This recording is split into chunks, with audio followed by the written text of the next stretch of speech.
Ele era chamado de o homem mais bonito de sua época e um símbolo sexual impecável de Hollywood. Mas enquanto milhões de mulheres perdiam a cabeça por ele, o próprio Paul Newman odiava seu reflexo no espelho. Para escapar da gaiola dourada e provar que não era apenas um rostinho bonito, ele fugiu de Los Angeles para o interior e depois começou a arriscar a vida em corridas de carro mortais sob um nome falso. Hoje, vou revelar a verdade chocante de como a beleza perfeita transformou a vida de Paul Newman em um inferno pessoal, e por que Hollywood só reconheceu seu talento quando ele já estava irremediavelmente envelhecido. Na cultura popular, é comum acreditar que uma beleza física excepcional é um passe universal para o topo. O mito simplifica o sucesso alheio a um magnetismo natural e uma facilidade inata. Mas a biografia de Paul Newman revela uma mecânica completamente diferente da fama em Hollywood. Para ele, a aparência perfeita desde o início não foi uma vantagem, mas uma barreira intransponível. Durante toda a sua vida profissional, ele tentou provar que por trás do perfil clássico havia uma mente analítica complexa, habilidades objetivas e uma disciplina rígida. E essa exaustiva luta pelo direito de ser mais começou no exato momento em que ele pisou pela primeira vez sob as luzes dos holofotes do estúdio. Ato 1. Anatomia da atração. Em 1954, Paul Newman faz sua estreia no cinema com o épico histórico A Taça de Prata. A Warner Brothers aposta em seu perfil clássico e físico-atlético, vestindo o ator iniciante com uma túnica antiga. O filme se torna um fracasso de bilheteira e crítica, e o próprio Newman, mais tarde, chamaria esse papel de o pior de sua carreira, chegando a comprar um espaço publicitário em uma revista especializada para se desculpar com o público por sua atuação. Mas para os chefes de estúdio, esse fracasso pouco importava. A câmera capturou o essencial, a simetria anatômica perfeita. No Hollywood clássico, a aparência não era apenas uma característica, mas um elemento estrutural da produção. O rosto de Newman era um produto comercial pronto. Proporções equilibradas, olhar direto, linha do queixo esculpida e, o mais importante, olhos claros e penetrantes que, mesmo em filme preto e branco, criavam um contraste quase hipnótico. A indústria não precisava inventar um marketing complicado ou buscar ângulos específicos para ele. Bastava apenas iluminar e focar. O problema era que o próprio Newman estava se preparando para uma profissão completamente diferente. Quando chegou a Los Angeles, ele já havia passado pela escola de drama de Yale e se tornado residente do famoso Actors Studio de Nova York. Sob a orientação de Lee Strasberg, ali se forjava a nova elite teatral americana. O treinamento era baseado no sistema Stanislavski, um método onde o trabalho do ator se construía sobre análise psicológica rigorosa, memória sensorial, busca de motivações internas e trabalho com experiências passadas. Os estudantes eram ensinados a ignorar a forma externa e se concentrar na autenticidade do processo interno. Newman veio para o cinema para construir personagens complexos e contraditórios de dentro para fora, desmontando suas psiques em partes. No set, esses dois princípios, busca interna e forma externa, colidiram diretamente.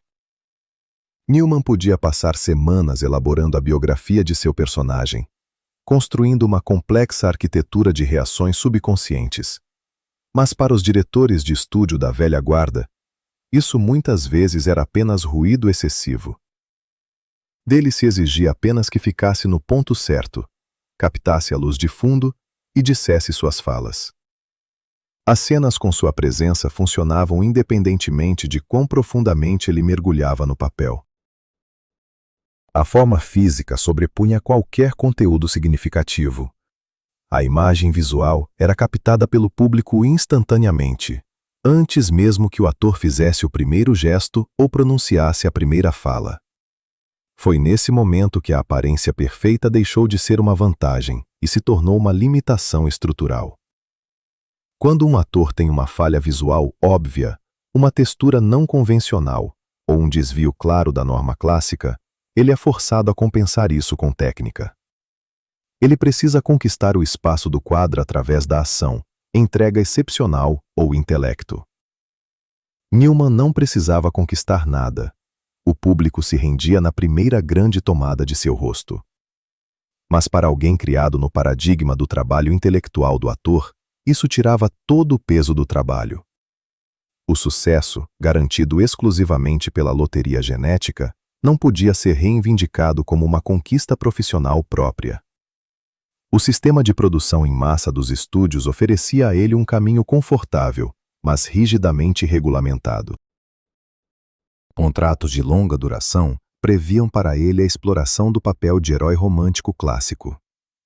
Era um elemento funcional da indústria cinematográfica, a pessoa em torno da qual a construção narrativa se desenvolve, cuja presença no quadro garante bilheteira previsível. Dele se exigia apenas confiança, leveza e a capacidade de não destruir a ilusão.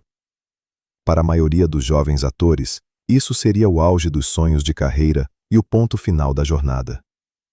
Para Newman, aceitar essas regras significava capitulação profissional e fusão completa com a superfície plana e brilhante.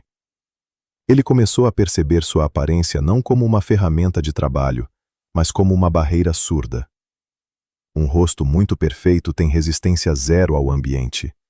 Não permite interpretar o fundo social, a marginalidade ou uma ruptura interna profunda, de forma que pareça orgânica e autêntica. A câmera, que adorava capturar sua simetria, paradoxalmente se recusava a notar a vulnerabilidade humana ou complexidade por trás dela.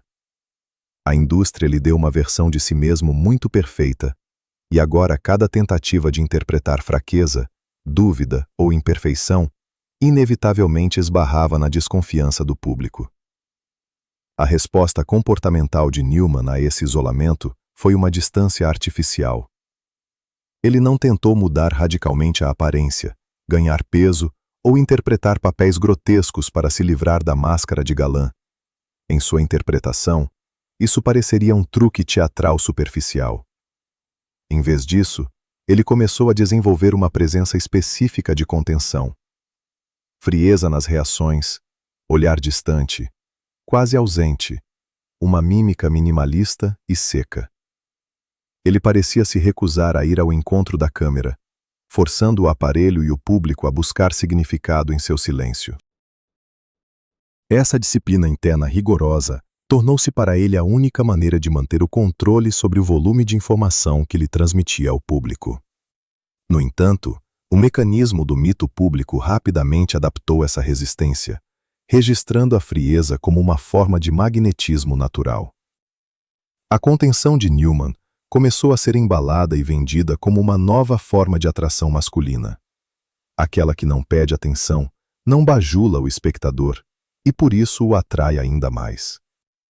Quanto mais ele tentava se afastar do status de apenas um rosto bonito com sua distância, mais esse status se solidificava. Seu desejo orgânico de não agradar se tornou a principal razão pela qual a indústria o transformou em uma figura cult. Essa situação paradoxal formou o conflito básico de toda a sua trajetória profissional futura. Newman precisava não apenas interpretar papéis metodicamente, mas continuamente superar a inércia de sua própria imagem impecável. Em cada novo projeto, ele precisava provar, para os críticos, diretores, chefes de estúdio e, acima de tudo, para si mesmo, que por trás da fachada do sonho americano clássico havia um mecanismo de trabalho complexo. Que sua presença na liga principal era justificada por habilidades objetivas, decisões de vontade e trabalho árduo, e não por uma coincidência anatômica. E essa necessidade de provar sua competência profissional objetiva se intensificou exatamente quando ele olhou ao redor. Newman entrou no grande cinema não em um vácuo histórico. Os anos 50 estavam mudando irreversivelmente a própria estrutura da demanda do público e as regras da indústria. Uma nova geração de atores estava rapidamente surgindo nas telas, trazendo consigo um tipo completamente diferente de expressividade psicológica. E em meio a essa onda iminente, a atração estética clássica, sem sombra de dúvida, de repente começou a aparecer não como um trunfo, mas como um rudimento de uma era em extinção, exigindo uma revisão imediata. Ato 2. O contexto dos anos 50. Em meados dos anos 50, nas ruas de Nova York, era comum que transeuntes se aproximassem de Paul Newman pedindo autógrafos. O ator não tentava dissuadi-los, não discutia ou provava sua verdadeira identidade. Ele simplesmente pegava uma caneta e assinava, com os melhores cumprimentos, Marlon Brando. Esse detalhe rotineiro capturava perfeitamente sua posição profissional na época. A indústria e o público em massa viam o jovem estreante não como uma força criativa independente, mas como parte de uma nova onda hollywoodiana, onde a posição principal já estava indiscutivelmente ocupada por outra pessoa. O cinema americano da década pós-guerra passava por uma transformação radical na demanda do público. A audiência, enfrentando crises políticas da era McCarthy, o retorno de veteranos traumatizados e a mudança do cenário social, não acreditava mais nos heróis impecáveis da Era de Ouro. Ídolos de outrora, como Cary Grant ou Clark Gable, com suas dicções perfeitas, serenidade e postura teatral, começaram a parecer arcaicos diante da crescente ansiedade social. Surgiu uma demanda aguda por marginalidade, rupturas internas e uma autenticidade psicológica brutal.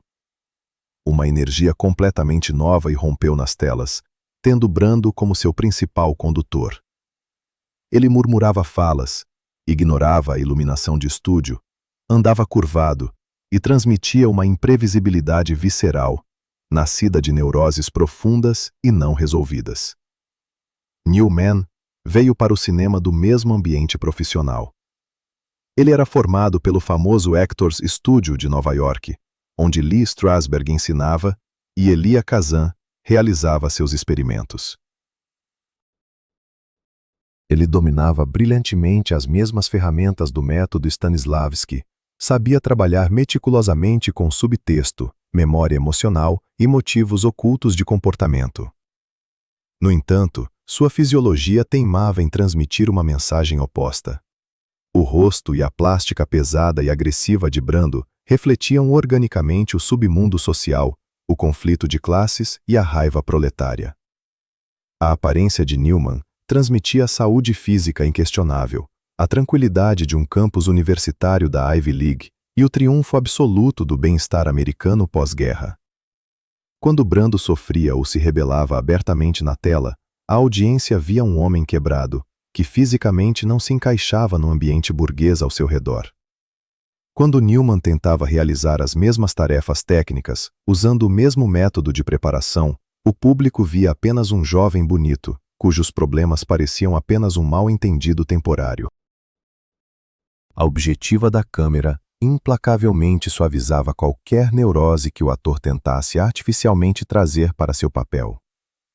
Sua simetria anatômica absoluta bloqueava a empatia do público pela dor do personagem, transformando a tensão dramática complexa em um deleite estético confortável.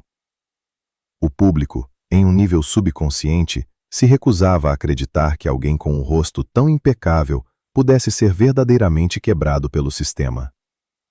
Os executivos de estúdio rapidamente reconheceram o potencial comercial dessa diferença visual. Começaram a usar Newman como uma alternativa segura e de compromisso aos rebeldes da nova formação. Grandes empresas precisavam de atores que pudessem imitar a profundidade psicológica contemporânea sem perturbar a disciplina de produção e os valores conservadores. Ele oferecia ao público uma técnica complexa e moderna e um leve toque de perigo, mas sem uma ameaça real ao conforto do espectador. Os críticos da época o chamavam abertamente de Brando para os pobres, ou Brando que você pode convidar tranquilamente para um jantar em família. Essa formulação o fixava firmemente como um substituto conveniente, cuja principal função era adaptar as arestas do método teatral independente para o mercado cinematográfico de massa.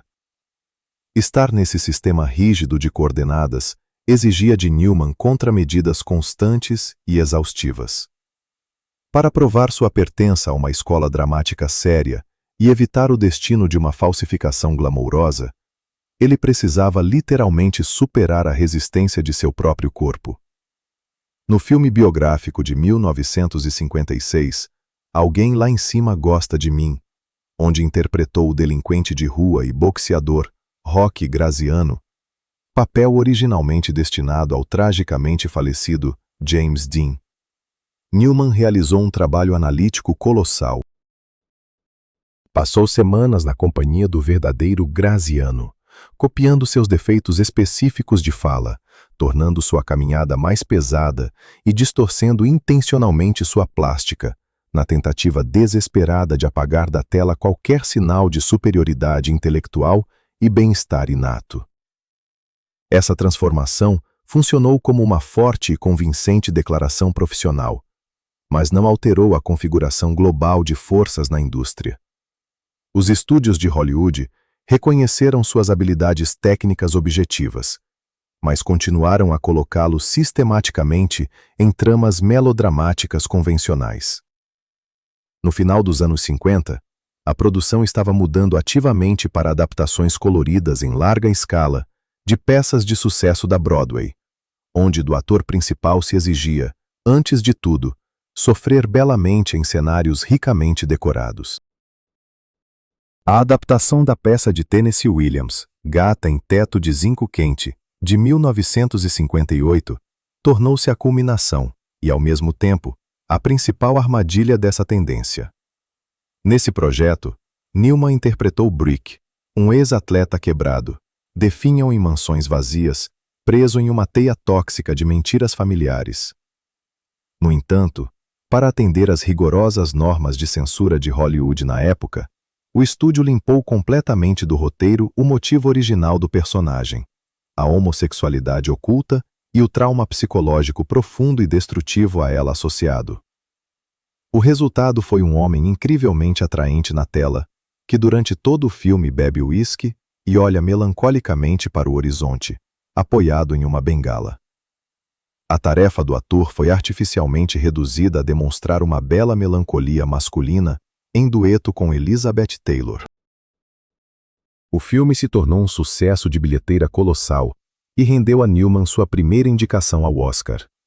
Mas para o próprio ator, revelou a mecânica perigosa e cínica da indústria cinematográfica. Sua aparência natural permitia que grandes estúdios simplificassem impunemente o material dramático complexo, sem a menor perda de interesse do público. A câmera focava em seus olhos, ignorando os vazios no roteiro. Esse sucesso provou que o sistema estava disposto a recompensá-lo não por sua exploração da natureza humana, mas por sua disposição em funcionar como uma decoração cara e impecável, atraindo o público. Esse vetor de desenvolvimento significava uma estagnação profissional lenta, mas inevitável. A história de Hollywood provava que atores que aceitavam tais condições seguras rapidamente perdiam prestígio aos olhos de diretores sérios. Tornavam-se reféns absolutos das bilheteiras atuais. Assim que seu tipo saía de moda, o sistema os descartava impiedosamente, substituindo-os por rostos mais frescos. Para um profissional ambicioso, a perspectiva de ficar para sempre preso no papel de sofredor nobre era equivalente a uma desqualificação criativa. Tornou-se evidente que, na competição direta por papéis de vítimas clássicas das circunstâncias, Newman sempre perderia para intérpretes com traços faciais menos perfeitos. Lutar contra essa limitação estrutural, através de papéis de caras boas, mas traumatizadas, provou ser taticamente inútil. O aparato de filmagem ainda os tornava atraentes demais, e os produtores reescreviam os conflitos com muita facilidade para finais felizes e confortáveis. Para realmente quebrar a casca glamourosa imposta, era necessário mudar radicalmente a própria natureza de sua presença na tela. O instrumento de resistência deveria ser não uma ruptura externa, mas uma corrosão moral profunda e desnudada. Ele precisava de um material fundamentalmente diferente. Roteiros duros, onde seu carisma natural não protegeria o herói da crítica, mas se tornaria uma ferramenta cínica para manipulações e destruição das vidas ao seu redor. Ato 3. A estrutura do anti-herói. Em 1961, Paul Newman assume um papel que desafia seu consolidado perfil de estúdio. A tela recebe o drama Desafio à Corrupção, onde ele interpreta Ed Felson, conhecido como Rápido, um jogador de sinuca profissional. Não é o herói clássico que supera obstáculos, nem o nobre sofredor que ele costumava interpretar na década anterior. Felson ganha a vida fingindo ser um novato desajeitado, frequentando bares baratos, provocando os frequentadores locais a apostar e, em seguida, derrotando-os friamente. A profissão do personagem é literalmente construída sobre a ilusão visual e a exploração da confiança alheia. Neste papel, Newman conscientemente transforma sua aparência de promessa de bem-estar em um rigoroso instrumento de camuflagem social. Sua fisionomia acolhedora funciona aqui apenas como isca. A simetria do rosto, a voz calma e o olhar claro tornam-se parte essencial do arsenal profissional, adormecendo a vigilância do adversário. A estratégia do embuste exige que a vítima acredite estar no controle e veja uma presa fácil à sua frente. Foi uma mudança importante. O ator começou a escolher materiais onde seu carisma natural não servia como justificativa para o herói, mas o tornava um elemento objetivamente perigoso para os outros. Aqui, o carisma não atrai simpatia do público, mas serve ao cálculo pragmático do personagem. 2 anos depois, esse método de atuação atinge seu limite absoluto e intransigente no filme O Indomado. Newman aceita o papel de Hud Bannon, um jovem fazendeiro texano que é a personificação do egoísmo puro. O personagem no roteiro é intencionalmente desprovido de qualquer traço redentor ou motivação nobre oculta. Ele traz sistematicamente parceiros de negócios, demonstra crueldade aberta com seu pai idoso e íntegro, destrói os valores do jovem sobrinho e ameaça a segurança da empregada. Na cena final, ele permanece exatamente o mesmo homem amoral do início, sem sentir o menor arrependimento pelas relações sociais e familiares destruídas ao seu redor. O diretor Martin Rich e o próprio Newman construíram esse herói como uma antítese direta e dura do ideal tradicional americano de masculinidade. Na estrutura do roteiro, não havia trauma infantil, injustiça social ou circunstâncias externas difíceis que a psicologia geralmente usa para explicar comportamentos desviantes na tela. Hud foi concebido como um sujeito internamente vazio, moralmente degradado, cuja atraente aparência externa deveria criar um contraste agudo e desagradável com suas ações. A principal tarefa técnica de Newman era provocar no público um crescente repúdio, desconstruindo o tropo do transgressor atraente e demonstrando a essência destrutiva do individualismo. No entanto, a reação do público após a estreia revelou um paradoxo sociológico de grande escala para o qual os criadores do filme não estavam preparados. Os espectadores se recusaram em massa a condenar o herói. Estudantes de faculdades americanas começaram a comprar pôsteres de Hud e pendurá-los nos campi, percebendo seu cinismo agressivo não como um vício, mas como uma forma de liberdade existencial e independência das convenções conservadoras. A audiência ignorou completamente as consequências destrutivas de suas ações, sucumbindo à hipnose de sua confiança na tela. O que foi concebido como uma crítica social foi percebido como um modelo de comportamento desejável. Mulheres escreviam cartas com simpatia por sua solidão fictícia, e homens imitavam seu andar e sua maneira distante de se comunicar. Esse fenômeno revelou claramente a mecânica de como o aparato cinematográfico e a percepção de massa interagem com atributos físicos excepcionais. Descobriu-se que a tela do cinema possui uma propriedade única. Ela pode suprimir completamente a ética com a estética. A aparência de Newman funcionou como um filtro visual impenetrável que purificava seu personagem de qualquer sujeira moral embutida no roteiro. O espectador inconscientemente transferia a perfeição física do ator para o caráter do herói, absolvendo-o de qualquer culpa, apesar de todas as evidências narrativas e lógicas de sua culpa. A lente da câmera, ajustada para capturar a beleza, anulava a intenção intelectual do intérprete. Para um ator criado nas tradições da análise psicológica profunda e do realismo teatral, isso significava um beco sem saída profissional de uma nova ordem.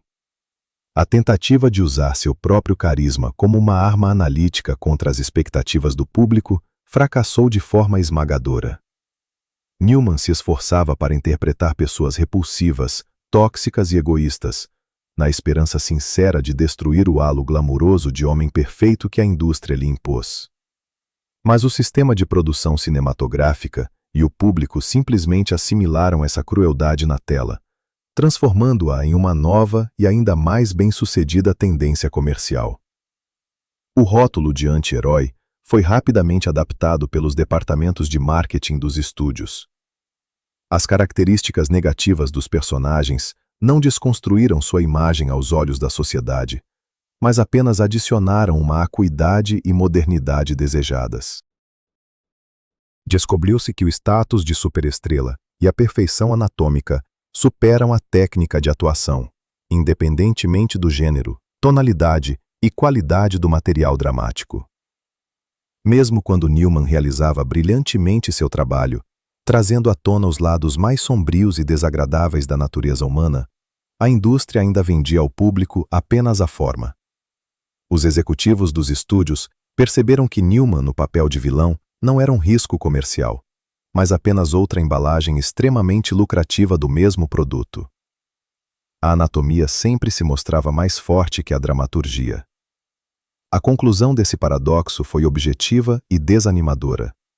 No set de filmagem, é impossível vencer seu próprio rosto. Se o ambiente da tela inevitavelmente distorce qualquer risco de atuação, e o público prontamente perdoa a vilania do herói apenas por como ele usa o chapéu de cowboy, acende um cigarro e olha para a câmera, então a profissão nunca dará controle total sobre como sua identidade é percebida. A ilusão criada pela câmera, iluminação e edição revelou-se uma instituição poderosa demais para ser desmontada apenas com métodos de atuação, estando dentro do próprio quadro. A situação exigia uma mudança radical de foco e a busca por novos mecanismos de proteção. Se o espaço público do cinema inevitavelmente transforma qualquer trabalho dramático complexo em um mito raso de atratividade masculina, a resistência precisava ser levada muito além da indústria. O ator precisava de um contorno de vida hermético, onde vigorassem leis rigorosas e objetivas, fundamentalmente independentes das simpatias do público, das bilheteiras ou da agressiva promoção dos estúdios. Para não permitir que a imagem midiática apagasse e substituísse sua verdadeira personalidade, Newman precisava construir uma infraestrutura poderosa além dos limites do processo de filmagem. Esse espaço vital tornou-se seu território privado, que ele começou a organizar não como um complemento padrão a uma carreira de sucesso, mas como um perímetro defensivo funcional e intransponível. Ato 4. Infraestrutura da estabilidade. Em 1958, Paul Newman se casa com a atriz Joanne Woodward. Logo após o casamento, o casal toma uma decisão que contradiz radicalmente as regras básicas de comportamento das estrelas de primeira linha de Hollywood. Eles deixam fisicamente Los Angeles. Em vez de adquirir uma propriedade de status em Beverly Hills, Newman compra uma antiga casa de fazenda na pequena cidade de Westport, em Connecticut, do outro lado do país. Isso não foi apenas uma escolha de residência, mas um movimento logístico claro, destinado a se isolar do epicentro da indústria cinematográfica. No final dos anos 50, o status de superestrela implicava em um serviço contínuo à própria imagem midiática. A vida fora do set era estritamente regulamentada. Atores eram obrigados a frequentar eventos sociais, jantar nos restaurantes certos e fornecer material para os cronistas de fofocas. O território privado era visto pelos estúdios e pela imprensa como uma extensão natural da tela. Se um ator interpretava um herói romântico, esperava-se um comportamento correspondente no campo público. A indústria exigia a fusão completa do ser real com sua cópia glamourosa. Para Newman, cuja principal dificuldade profissional era que o público via apenas sua aparência impecável, ignorando seu trabalho como ator, permanecer dentro desse ecossistema era equivalente a perder sua própria identidade. Los Angeles funcionava como uma sala de espelhos gigante, onde qualquer ação sua era imediatamente refletida, distorcida e vendida ao público como parte de um mito romântico. A mudança para a costa leste foi uma tentativa de romper esse ciclo. Westport oferecia uma rotina cotidiana, sem holofotes, um ambiente onde ele podia controlar os limites de seu espaço pessoal.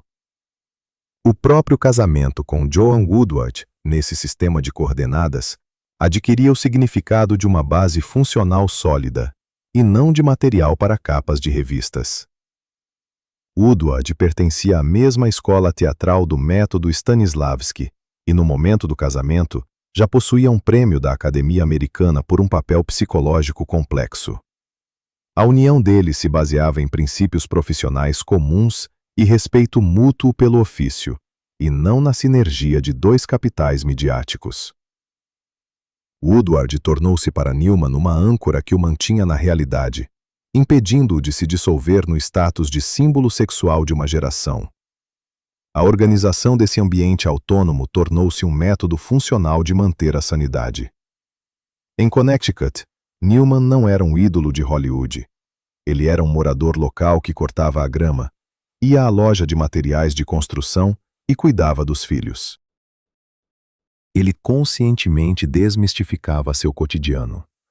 Se na tela seu rosto automaticamente transformava qualquer personagem em objeto de adoração, em casa ele construía uma rotina o mais distante possível de qualquer excepcionalidade. Essa distância lhe dava o recurso necessário para perceber a atuação exclusivamente como um ofício e não como um modo de vida. No entanto, o mecanismo da cultura de massa demonstrou uma flexibilidade surpreendente. A tentativa de Newman de se fechar ao público levou a um efeito colateral inesperado. A sociedade simplesmente assimilou seu fechamento, criando um novo mito a partir dele. O longo e estável casamento, a recusa em escândalos e a modéstia destacada apenas aumentaram sua atratividade aos olhos do público. O público começou a admirar não apenas sua aparência, mas também sua confiabilidade. A famosa frase de Newman sobre por que ele comeria hambúrgueres na rua, se em casa o esperava um bife, instantaneamente se tornou parte do acervo de citações de ouro de Hollywood. A distância que ele construiu para a proteção foi, de forma paradoxal, convertida pela indústria em mais um elemento de sua impecabilidade. O conflito básico não foi resolvido definitivamente.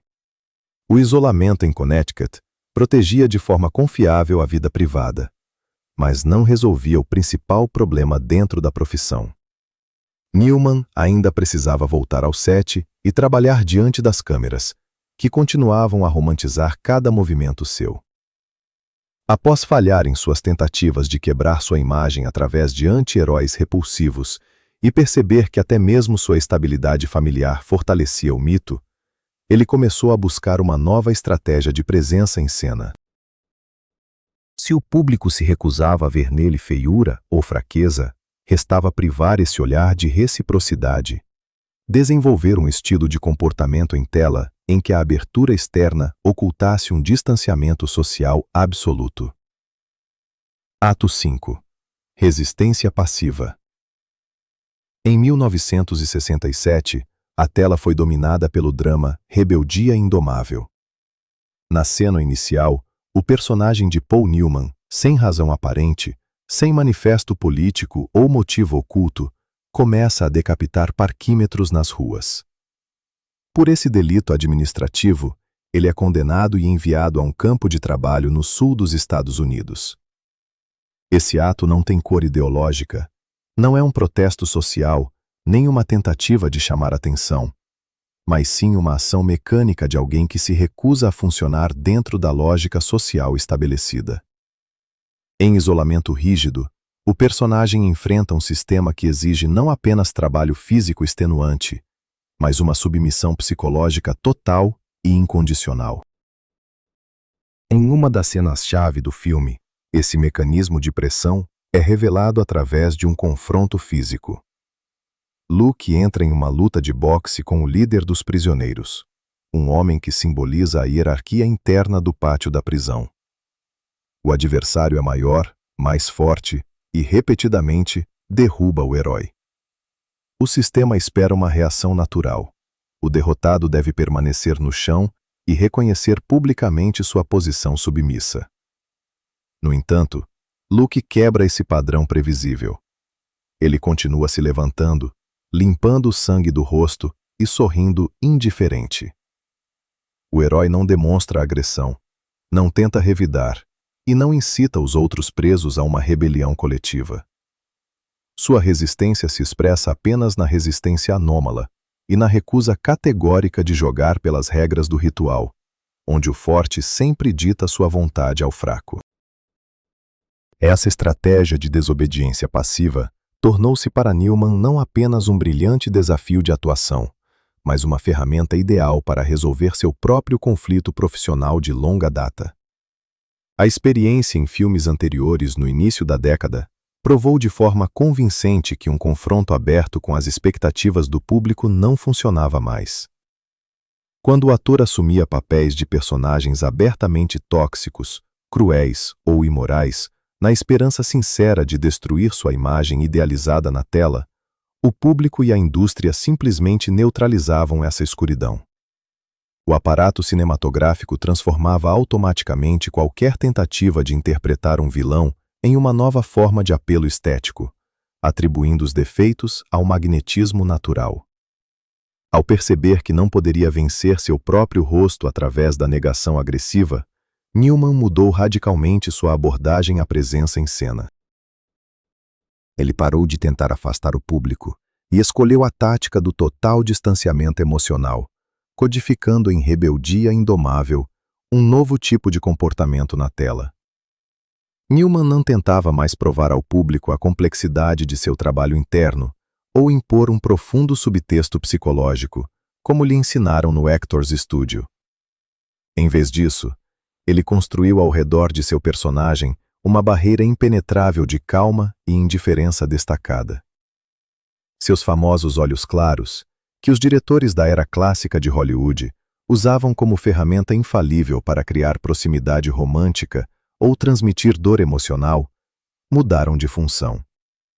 Eles se tornaram uma parede de vidro surda. O herói olhava diretamente para a câmera, mas esse olhar não devolvia nada.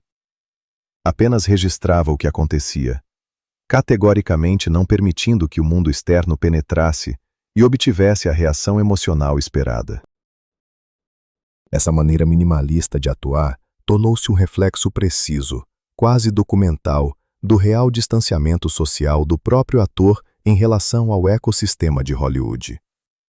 A indústria do entretenimento exigia da superestrela uma inclusão contínua. Entrevistas sinceras para a imprensa, emoções previsíveis na tela, disposição para ser um símbolo acessível e compreensível para milhões de consumidores da cultura pop. Desenvolvendo seu sorriso característico, ligeiramente distante, Newman parecia transmitir à indústria uma mensagem oficial. Ele estava disposto a estar fisicamente presente no set e a cumprir impecavelmente suas obrigações profissionais, mas recusava-se a dar ao público acesso à sua verdadeira identidade. Essa contenção tornou-se para ele uma forma de disciplina interna rigorosa, a única maneira disponível de limitar o poder total que a cultura de massa tinha sobre sua personalidade. O contexto histórico do final dos anos 60 proporcionou a essa estratégia de atuação uma enorme e inesperada ressonância sociológica. A sociedade americana passava por um período de grande desilusão com as instituições estatais tradicionais, normas sociais conservadoras e narrativas políticas oficiais. Heróis clássicos, com sua nobreza direta, pareciam falsos, e rebeldes barulhentos e agressivos rapidamente se transformavam em caricaturas midiáticas. Nesse ambiente, a distância que Newman transmitia tornou-se a reação mais precisa e desejada à pressão sistêmica. Seu personagem incorporava os sentimentos daqueles que não queriam reconstruir a sociedade através do conflito aberto, mas simplesmente sair de seu controle. A recusa em participar passou a ser vista pelo público como a forma mais elevada de independência, e a indiferença como um sinal de profunda compreensão do absurdo da situação. No entanto, o paradoxo fundamental era que a cultura de massa possui um mecanismo absoluto e infalível de absorção de todas as formas de resistência. Assim que a tática de distanciamento passivo provou sua validade artística na tela, a máquina de estúdios imediatamente a comercializou. A indústria embalou esse estilo frio e independente em uma marca reconhecível e começou a vendê-lo com o mesmo sucesso com que um dia vendeu o apelo romântico clássico do jovem Newman. A própria palavra indomável foi colocada no título e tornou-se uma marca registrada. O fechamento do ator, sua relutância em agradar e seu famoso sorriso foram reproduzidos em milhares de pôsteres e oficialmente chamados de padrão da nova carisma masculina. O que o ator concebeu como uma defesa surda contra o mito público tornou-se um mito cultuado, gerando enormes bilheteiras. O filme trouxe a Newman mais uma indicação ao principal prêmio profissional e consolidou definitivamente seu status como uma das figuras mais influentes do cinema mundial. Mas estruturalmente, isso significava apenas que a armadilha se fechou ainda mais, não deixando caminhos de fuga dentro da profissão. Newman brilhantemente superou o sistema no nível dos significados embutidos, mas sofreu uma derrota esmagadora no nível da forma. Ficou claro que dentro do set de filmagem não existe método de trabalho que não seja eventualmente apropriado e monetizado pelos departamentos de marketing das companhias cinematográficas. Qualquer profundidade psicológica, qualquer distância e qualquer crítica social, ao chegar ao filme, inevitavelmente se dissolviam na percepção subjetiva do público de sua aparência ideal. O cinema sempre permaneceu um território de ilusões, onde o sucesso era medido exclusivamente por categorias subjetivas e instáveis: simpatia dos críticos, amor do público e relatórios financeiros dos distribuidores. Estando nesse ambiente, Newman nunca poderia ter certeza se era elogiado por sua habilidade objetiva, trabalho árduo e precisão nas decisões tomadas, ou se a indústria simplesmente continuava a atender inercialmente sua fachada atraente. Ele constantemente tinha que duvidar da verdadeira natureza de suas próprias conquistas. Para recuperar a autoria completa sobre sua própria vida e obter uma avaliação honesta e intransigente de suas reais habilidades, era necessário encontrar um espaço com regras de jogo fundamentalmente diferentes. O herói precisava de um ambiente onde o conceito de carisma não existisse, onde não fosse possível se esconder atrás de um sorriso calculado, uma distância ensaiada ou uma iluminação bem ajustada. Esse deveria ser um campo de atividade governado exclusivamente pelas leis da física, matemática fria e limites de tempo rígidos, onde o resultado final do trabalho não pudesse ser atribuído ao status de estrela de cinema. Ato 6. Métricas objetivas. Em 1969, Paul Newman começou a se preparar para as filmagens de Os Vencedores, onde interpretaria um piloto de corridas profissional. Em vez de ensaios tradicionais nos estúdios, ele foi para a escola de pilotagem avançada de Bob Bondurant. Lá, o ator mergulhou metodicamente no estudo da mecânica de distribuição de peso do carro, busca da trajetória ideal, controle de tração e trabalho com telemetria. Após o término das filmagens, contrariando as expectativas da indústria, ele não abandonou essa atividade como um material descartado.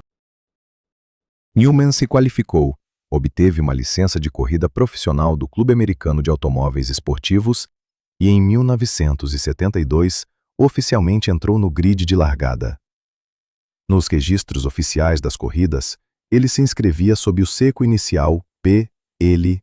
Newman, removendo intencionalmente seu nome hollywoodiano reconhecível para minimizar qualquer associação com seu status público em nível administrativo.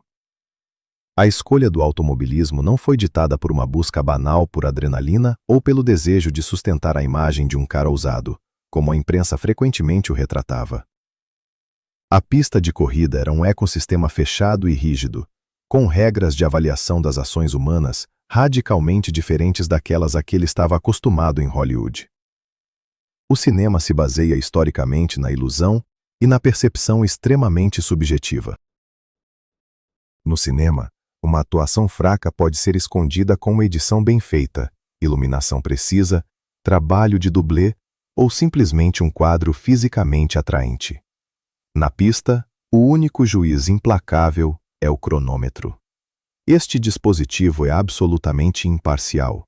Não reage à simetria do rosto, não leva em conta a bilheteira dos filmes anteriores e não se deixa seduzir pelo charme do ator.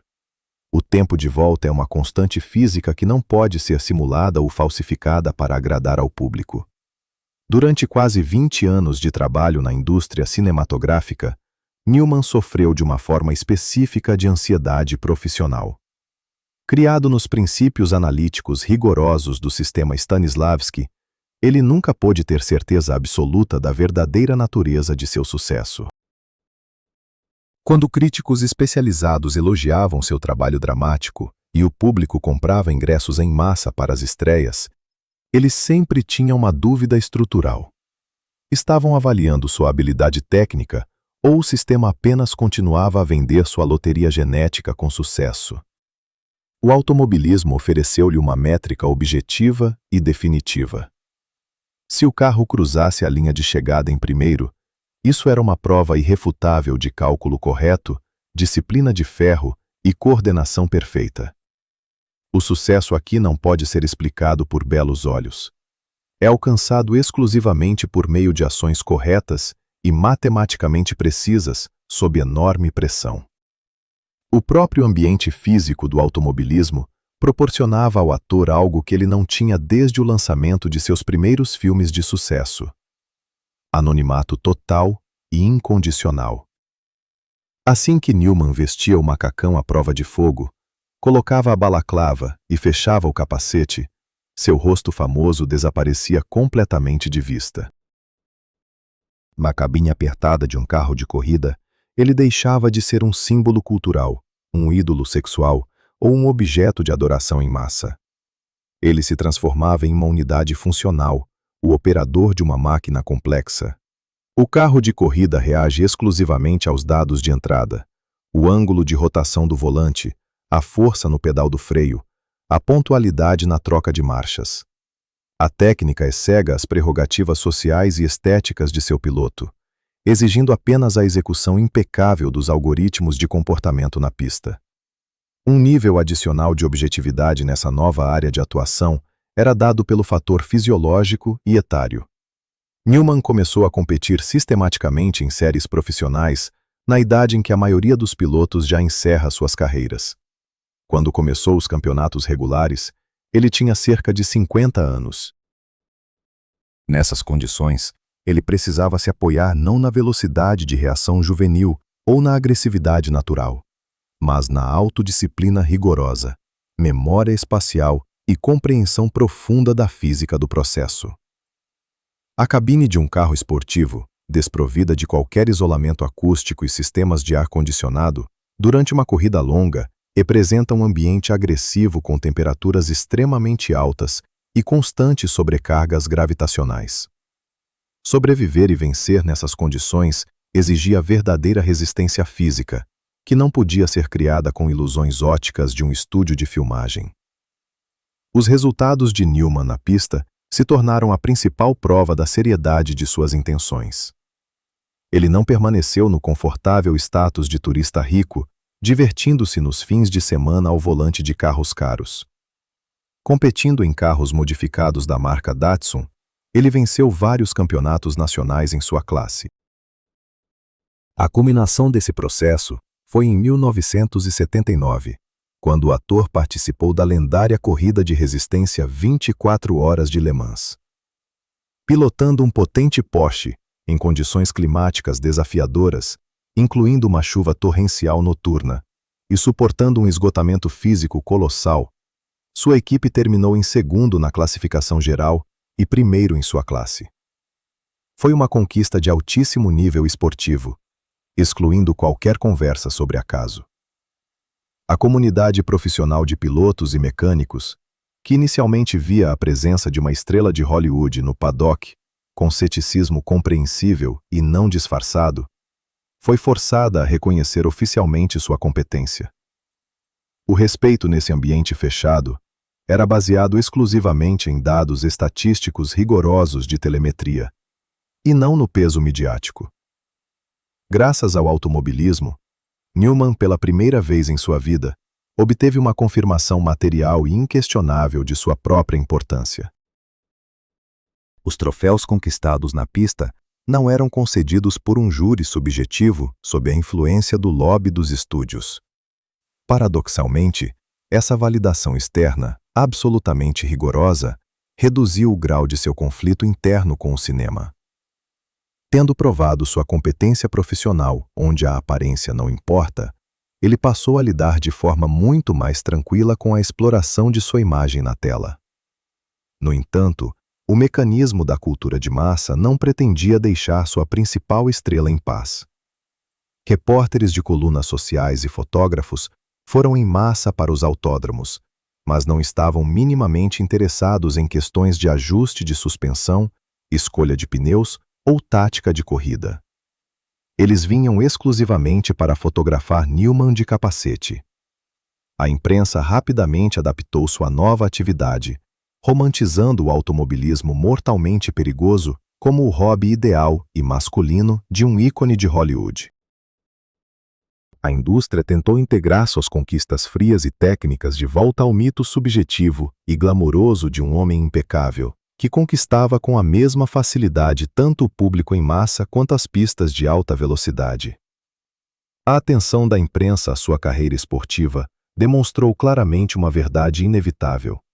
A imagem pública do ator finalmente se tornou uma estrutura autônoma e incontrolável. Esse mito possuía uma gravidade tão colossal que o seguia em qualquer ambiente profissional, mesmo o mais rigoroso e fechado. Newman percebeu que era impossível escapar de seu próprio nome, pois a sociedade acabaria por apropriar-se e recodificar qualquer uma de suas ações. Mas se essa popularidade disseminada possui uma força tão indestrutível, ela não precisa mais ser vista exclusivamente como uma barreira. Surgiu uma compreensão clara de que esse peso midiático gigantesco pode ser separado de sua própria identidade e transformado em um ativo pragmático e puramente utilitário. Ato 7. A pragmatismo do mito.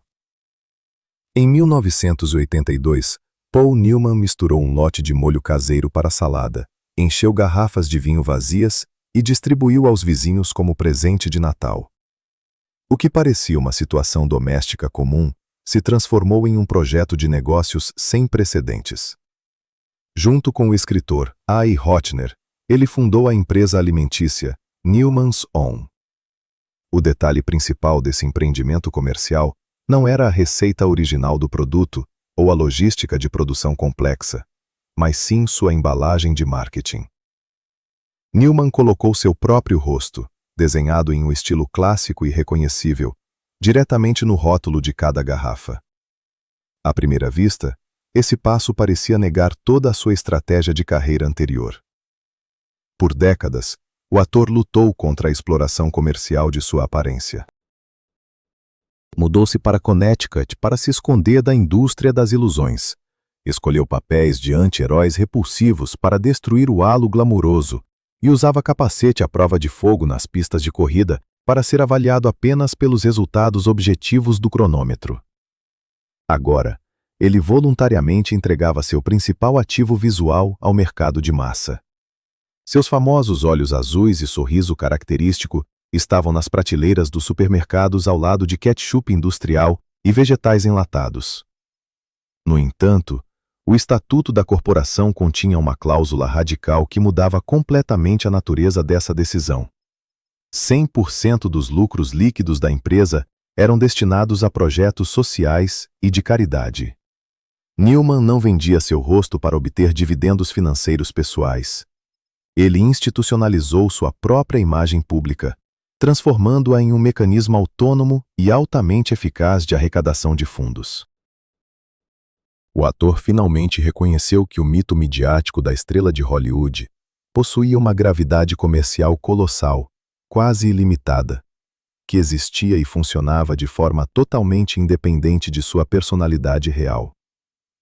Tradicionalmente, estrelas de Hollywood monetizavam sua popularidade através da integração na indústria de luxo. Lançavam perfumes com seus nomes, promoviam carros caros, ou criavam linhas de roupas de grife para destacar seu status excepcional. Newman escolheu o caminho oposto. Ao colocar seu retrato em potes de molho para macarrão, limonada e pipoca, ele deliberadamente rebaixou seu status elitista ao nível do consumo cotidiano básico. Esse gesto público carregava uma auto-ironia dura e funcional. Ele voluntariamente desmistificou seu apelo, transformando-o em uma marca de mercadoria de massa. Em vez de continuar uma guerra exaustiva com sua popularidade, ele a transformou em uma ferramenta utilitária. A lógica desse passo era fria e pragmática. Se o público em massa está disposto a comprar qualquer produto apenas porque tem o retrato familiar de uma estrela de cinema, essa obsessão coletiva deve ser convertida em solução para problemas objetivos. Ele financiou a construção de acampamentos especializados para crianças com doenças graves e apoiou iniciativas educacionais sem fins lucrativos, usando seu status de símbolo sexual de uma geração como um gerador contínuo de capital inicial. A escala desse experimento rapidamente ultrapassou a caridade local. A empresa começou a gerar dezenas de milhões de dólares, superando em vendas grandes corporações que gastavam enormes orçamentos em marketing clássico. No caso de Newman, o marketing era seu próprio lugar no código cultural do século XX. O rosto na garrafa deixou de ser um símbolo de perfeição estética inalcançável e passou a funcionar como um conversor banal de fama em recursos reais. Começou a operar como infraestrutura. Essa estrutura comercial consolidou a separação final entre o homem vivo e a marca reproduzida. Newman, como profissional, continuou a trabalhar em papéis no cinema e a construir carros de corrida, enquanto Newman, como imagem, trabalhava 24 horas nas prateleiras das lojas em todo o país, sem exigir do ator nenhum custo psicológico. A criação da empresa permitiu que ele aliviasse a tensão profissional interna que o acompanhava desde o início dos anos 50. Ao encontrar uma aplicação estritamente funcional para seu rosto, ele privou a indústria cinematográfica do monopólio sobre o uso de sua imagem. Ele não precisava mais gastar energia criativa, provando constantemente que por trás de sua bela fachada havia um conteúdo profundo. Agora, essa fachada trabalhava oficialmente, abertamente e legalmente documentada para indicadores matemáticos específicos de caridade. Esse compromisso liberou completamente seus recursos internos. E foi justamente no momento em que ele construiu o sistema perfeito e infalível de gestão de sua própria popularidade que o fator biológico natural entrou em cena. O tempo começou a fazer o que nem as técnicas teatrais complexas, nem os papéis repulsivos, nem o equipamento de corrida conseguiram.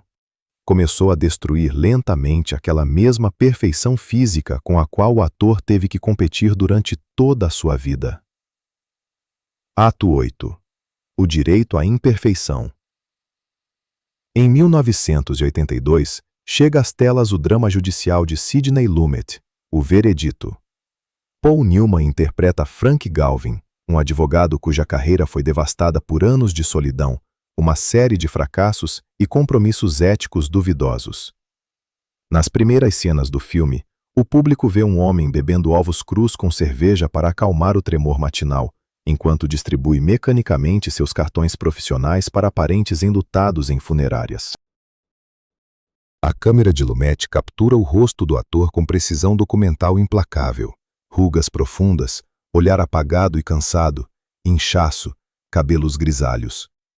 A famosa simetria física ainda está presente na tela, mas aquele brilho absoluto e avassalador de perfeição genética, que por décadas foi seu principal trunfo, se foi para sempre. A idade biológica começou a fazer seu trabalho natural e objetivo. Por 30 anos, Newman tentou construir artificialmente na tela esse grau de vulnerabilidade humana e exaustão moral.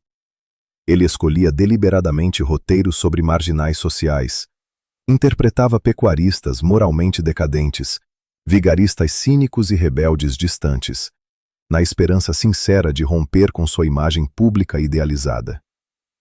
Mas a iluminação do estúdio, a especificidade das lentes de grande formato e sua própria fisiologia jovem sabotavam repetidamente esses esforços, transformando qualquer falha dramática incorporada no papel em uma nova faceta de charme masculino.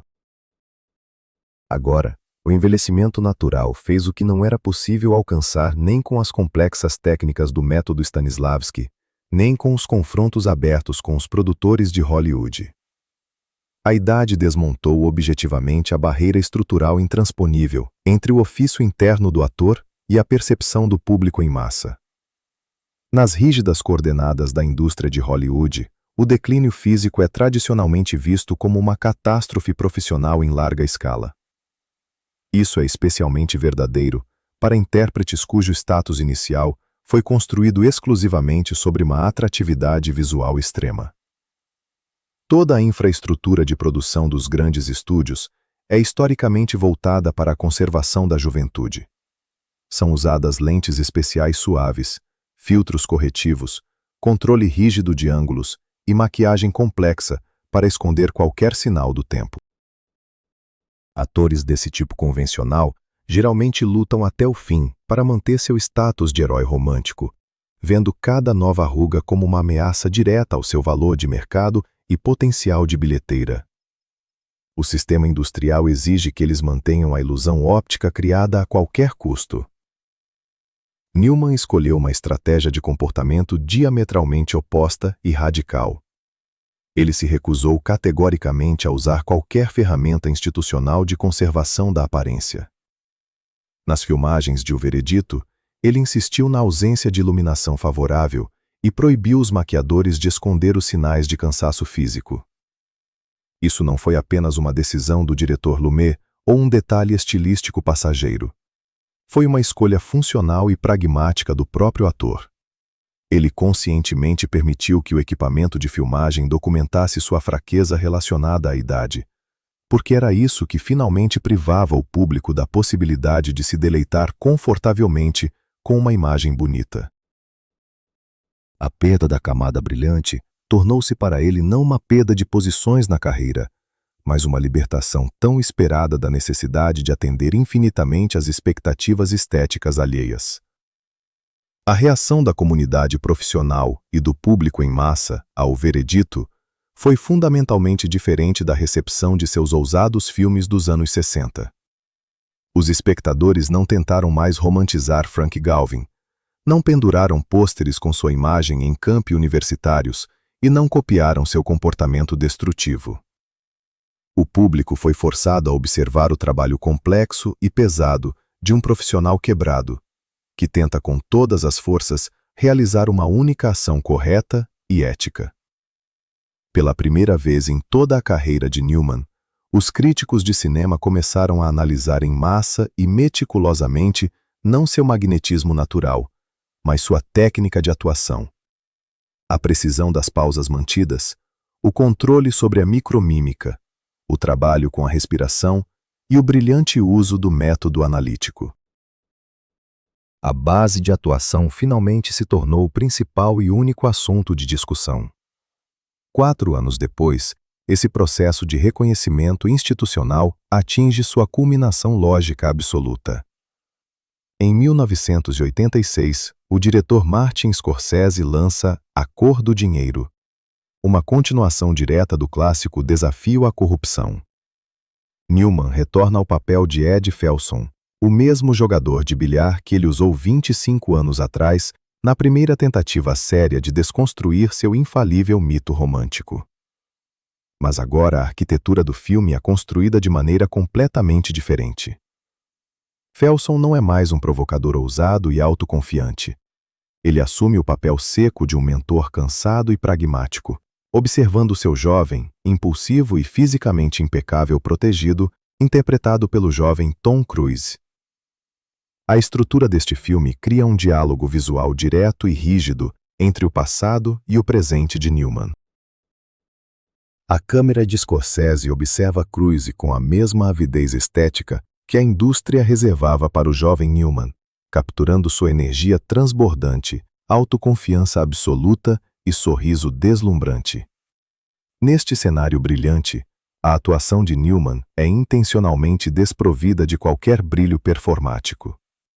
Ele interpreta um homem que sabe exatamente quanto vale a atratividade externa, como ela facilmente engana as pessoas ao redor, e quão pouco ela significa a longo prazo profissional. Seu trabalho em cena torna-se deliberadamente sóbrio, matematicamente preciso e absolutamente técnico.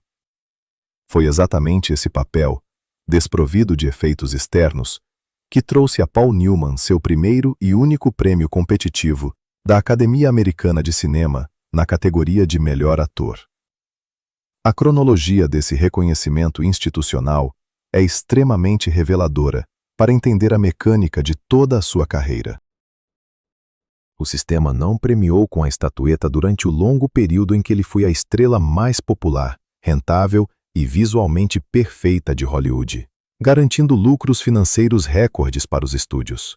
A indústria só deu a confirmação oficial de seu status quando seu rosto perdeu irreversivelmente sua perfeição paralisante. Os acadêmicos finalmente puderam separar com segurança o talento objetivo do intérprete do símbolo cultural amplamente difundido. Neste ponto histórico, resolve-se definitivamente o conflito básico de toda a sua biografia profissional.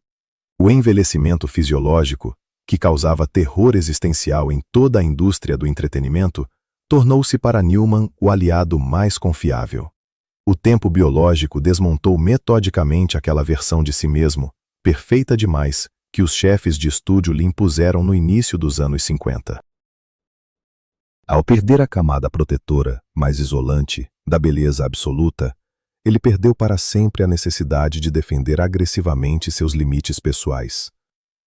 Ele não precisava mais fugir para Connecticut, se esconder atrás de um capacete à prova de fogo na pista de corrida ou institucionalizar sua imagem em latas de alimentos para provar sua subjetividade profissional. A necessidade de se justificar constantemente por sua própria atratividade esgotou-se completamente. As mudanças naturais da idade proporcionaram ao ator aquilo que o cinema mundial categoricamente lhe negou por décadas: o direito incondicional à vulnerabilidade, o direito à fraqueza física e, principalmente, o direito à verdadeira imperfeição humana. Newman superou seu próprio mito público. No final dessa longa e exaustiva resistência diante da câmera, não restou o construto perfeito do sonho americano pós-guerra, nem o símbolo sexual brilhante da época, nem o produto de marketing funcional, mas um artesão de alto nível e disciplinado, que finalmente fez a indústria avaliar exclusivamente a qualidade do trabalho que ele realizou. Paul Newman passou grande parte de sua carreira tentando se distanciar de sua própria imagem. A indústria lhe deu um passe livre para o topo, uma aparência que garantia o amor do público e orçamentos de estúdio. Mas para ele, esse ativo se revelou um contrato com restrições severas. Ele teve que construir uma complexa infraestrutura de proteção. Fisicamente se mudar para outra costa, buscar objetividade nas pistas de corrida, escolher roteiros sobre pessoas moralmente vazias e usar seu sorriso amplamente divulgado para a caridade. Tudo isso era feito com um único objetivo: não permitir que o mito público consumisse completamente o homem real. A dificuldade estava no fato de que superar essa barreira apenas com esforços profissionais era impossível. Por mais que ele trabalhasse com precisão na psicologia dos papéis, a ótica da câmera e as expectativas do público sempre retornavam à estética de seu rosto. A libertação final veio por um processo biológico natural. A perda da perfeição, cujo advento tanto assusta os atores de perfil convencional, tornou-se para Newman a única maneira viável de